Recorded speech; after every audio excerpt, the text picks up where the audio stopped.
Hello everyone. Okay, I hope we're all having a wonderful day. It's a very quick YouTube video, this one. We just need to go over are pressure groups good or bad for democracy? Do they promote democracy, promote this idea of dispersing power from the centre down to ordinary citizens? Do they allow politicians to hear a range of different views and opinions? Or alternatively, are they not so good for democracy? Do they tend to promote or get dominated by elitist groups and certain groups?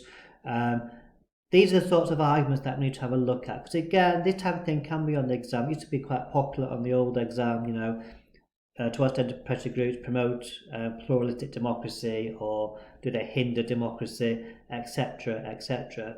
Now, this topic area, to be fair, seems to have been downgraded on the new version of the course. However, it'll do you no harm to know some of the arguments around do they promote or hinder democracy, because of course it can also be a paragraph in an essay about, does Britain have a democratic deficit? Because you can obviously argue that it does because, elitist pressure groups tend to dominate, yada yada yada, and your counterpoint could be, well, actually no they don't, because look at this and look at that.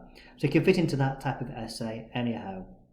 So what I have done, I've actually got a sheet which I'm going to put onto the screen in a couple of moments, which has some of the main arguments to say that they do promote democracy and they don't. So if you give me a second, I will put that on the screen.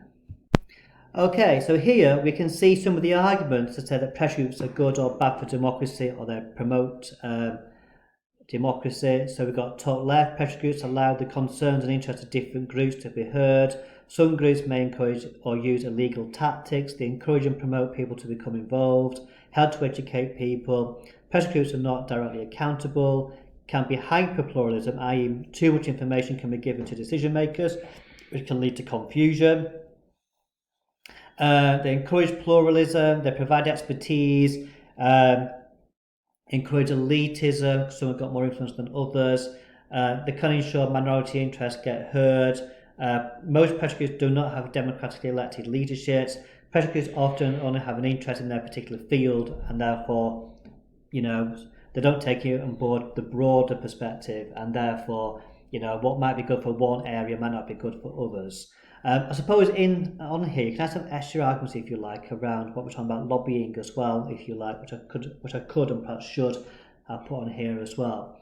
So what we're going to do is to complete the table, those points which suggest that they promote democracy, those that suggest that they don't, again, and perhaps do it a bit like an essay plan. So perhaps try and marry them up. So like put arrows to and from what would be natural counter arguments to some of these points.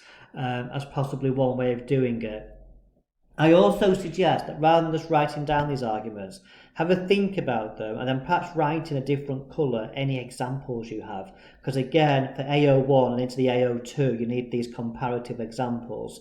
So when you've written them down, perhaps in green or red or whatever colour, or highlight perhaps some examples for each of these.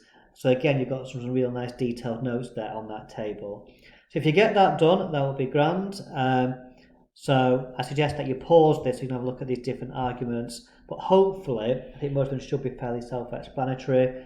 Any that you don't quite understand or you don't get or you're not sure which column to put them in, send me a quick email or whatever and I will try and get back to you.